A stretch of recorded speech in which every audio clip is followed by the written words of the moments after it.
महाभारत द्रौपदी चीरहरण भाग 2।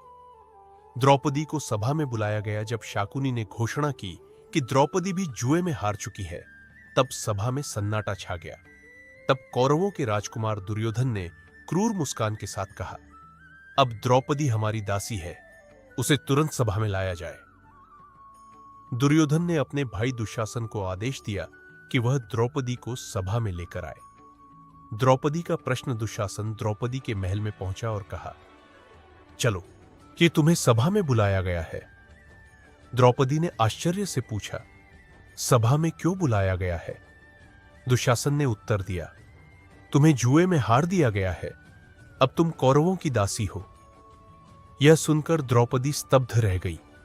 उन्होंने तुरंत प्रश्न किया, पहले यह बताओ, जिस व्यक्ति ने स्वयं को ही जुए में हार दिया, क्या उसे अपनी पत्नी को दांव पर लगाने का अधिकार था? दुशासन के पास इसका उत्तर नहीं था। द्रौपदी को घसीटकर सभा में लाना, जब द्रौपदी ने आने से मना किया ना, तब दुशासन क्रोधित हो गया। वह द्रौपदी के बाल पकड़कर उन्हें घसीटते हुए सभा में ले आया। सभा में उस समय उपस्थित थे भीष्मा, द्रोणा, कृपा, कर्णा, धृतराष्ट्रा, लेकिन किसी ने भी द्रौपदी को बचाने की कोशिश नहीं की। सभा में द्रौपदी का न्याय प्रश्न सभा में पहुंचकर द्रौपदी ने ऊंची आवाज में पूछा, हे सभा के महान योद्धाओं, मुझे यह बताइए, क्या धर्म यह अनुमति देता है कि एक पति अपनी पत्नी को जुए में हार दे? सभा में बैठे सभी लोग चुप रहे। यह देखकर द्रौपदी ने फिर कहा, यदि धर्म की रक्षा करने वाले भी चुप रहेंगे, और तो अधर्म कैसे रुकेगा? कर्ण का अपमान। उस समय कर्ण ने क्रूर शब्द कहे। द्रौपदी अब दासी है, दासी को राजसभा में ऐसे ही लाया जाता है। कर्ण के शब्दों ने द्रौपदी का अपमान और भी बढ़ा दिया। दुर्योधन का घमंड। दुर्योधन ने द्रौपदी को और अपमानित करने के लिए अपनी जांघ पर हाथ मारते हुए कहा, आओ द्रौपदी, आओ यहां बैठो। यह देखकर भीमा का क्रोध भड़क उठा। भीम ने प्रतिज्ञा की, मैं युद्ध में दुर्योधन की यही जांघ तोड़ दूंगा। चीरहरण का आदेश। दुर्योधन ने दुशासन से कहा, द्रौपदी का वस्त्र उतार दो। सभा में भय और अपमान का वातावरण फैल गया। दुशासन ने द्रौपदी की साड़ी खींचनी शुरू कर दी। द्रौपदी की पुकार। द्रौपदी ने पहले सभा में उपस्थित लोगों से मदद मांगी, लेकिन जब कोई आगे नहीं आया, तब उन्होंने आंखें बंद कर लीं और पुकारा, हे कृष्ण, और अब मेरी लाज आपकी ही रक्षा पर निर्भर है। कृष्ण का चमत्कार। जैसे ही दुशासन साड़ी खींचने लगा, एक चमत्कार हुआ। द्रौपदी की साड़ी अनंत होती चली गई। दुशासन खींचता गया, लेकिन साड़ी खत्म ही नहीं हुई। अंत में वह थक कर गिर पड़ा। द्रौपदी की लाज बच गई। भीम की भयानक प्रतिज्ञा। इस घटना के बाद भीम ने प्रतिज्ञा की, मैं युद्ध में दुशासन का सीना चीरकर उसका रक्त पीऊंगा। और उन्होंने यह प्रतिज्ञा कुरुक्षेत्र युद्ध में पूरी भी की।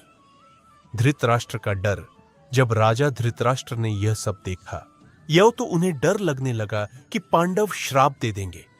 उन्होंने द्रौपदी से कहा, मुझसे वर मांगो। द्रौपदी ने मांगा, युधिष्ठिर को मुक्त किया जाए, पांडवों को दासत्व से मुक्त किया जाए। धृतराष्ट्र ने यह दोनों वरदान दे दिए। धृतराष्ट्र को हुआ भय। जब राजा धृतराष्ट्र ने सभा में यह भयानक दृश्य देखा, तो उन्हें डर लगने लगा।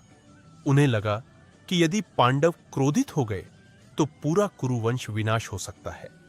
इसलिए उन्होंने तुरंत द्रौपदी से कहा, हे पुत्री, ओन तुम धर्मपरायण हो, तुम मुझसे कोई भी वर मांग सकती हो। द्रौपदी ने बहुत समझदारी से वर मांगा। पहला वर, उन्होंने कहा कि युधिष्ठिर को दासत्व से मुक्त किया जाए। धृतराष्ट्र ने यह वर तुरंत दे दिया। दूसरा वर, द्रौपदी ने मांगा कि बाकी पांडव भीमा, अर्जुना, नकुला, सहादेवा भी दासत्व से मुक्त कर दिए जाए। धृतराष्ट्र ने यह वर भी दे दिया। इस प्रकार पांडव फिर से स्वतंत्र हो गए। दुर्योधन की नई चाल। लेकिन यह बात दुर्योधन को बिल्कुल पसंद नहीं आई। उसे लगा कि सारी योजना बेकार हो गई। तब उसने अपने मामा शकुनी से कहा, हमें पांडवों को फिर से जुए में फंसाना होगा। शकुनी ने एक नई चाल चली। उसने प्रस्ताव रखा कि एक बार और जुए का खेल हो। दूसरा जुआ सभा में फिर से जुए का खेल शुरू हुआ। इस बार नियम बहुत कठोर था।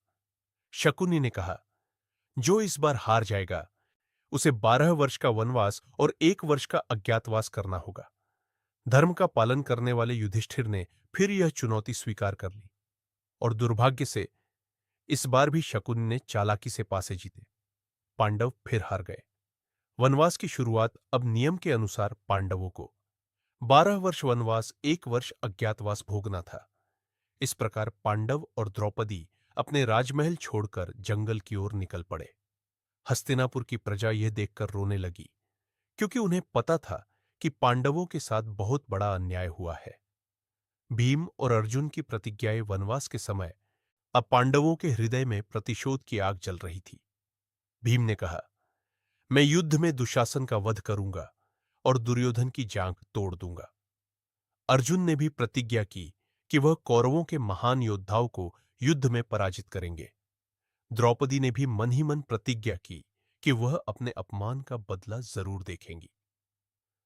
महाभारत युद्ध की नींव यही घटना आगे चलकर महाभारत युद्ध का सबसे बड़ा कारण बनी। जब 13 वर्ष का वनवास समाप्त हुआ, तब पांडव अपने अधिकार का राज्य मांगने वापस आए, लेकिन दुर्योधन ने साफ इनकार कर दिया। उसने कहा, मैं सुई की नोक के बराबर भी जमीन नहीं दूंगा। और यहीं से शुरू हुआ महान युद्ध, कुरुक्षेत्र का युद्ध। इस तरह द्रौपदी के अपमान ने पूरे महाभारत युद्ध की नींव रख दी।